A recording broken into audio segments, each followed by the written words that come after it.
Bakit sa Davao ang kick-off ng kampanya ng senatorial slate ni President Marcos? Interesting itong pag-usapan dahil hindi lang basta-basta pinipili ang lugar para sa kick-offs. Maraming considerations.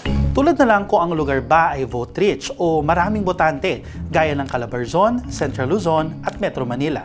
Siyempre, kung gustuhin mo agad magpakitang gilas sa mga botante, kino-consider din ang politika siyempre. Factor kung bailiwick ba or teritoryo ng politiko ang kick-off. Show of force ito o pagpapakita kung gaano kalakas ang makinarya at gaano kalakas ang suporta ng mga kababayan mo. So bakit pinili ng alyansa ang coalition ng Senate bets na inendorso ni Pangulong Marcos ang Davao para sa isa sa mga kick-off rallies nila? Diba, magkagalit na nga ang mga Marcos at Duterte? 1. Maaaring gustong ipakita ng administrasyon na sila pa rin ang may upper hand sa eleksyong ito.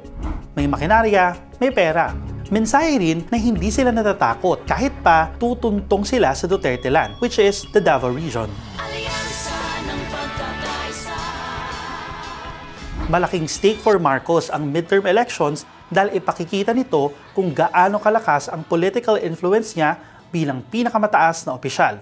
Second reason ay maaaring si Special Assistant to the President Anton Lagdameo mismo na isa sa mga trusted at closest men ni Marcos. Childhood friends sila, kasama rin sa kampanya noong 2016 at 2022. Kaya hindi nakapagtatakang pipiliin ni Marcos ang bayan ni Lagdameo. Nire-represent ng mga napiling lugar ng alyansa para sa kick-off nila ang Pangulo at ang dalawang taong malapit sa kanya. Kasama na si Lagdameo dyan at ang First Lady na si Liza Araneta Marcos.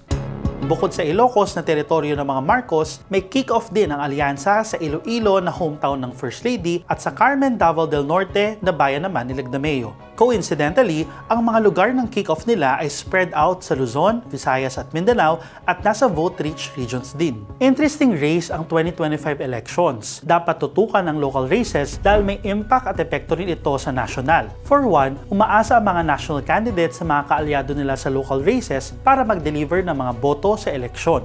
Kaya hindi rin nila basta bibitawan ng locals, mapa sa aspeto ng kampanya o sa mga kaalyado nila.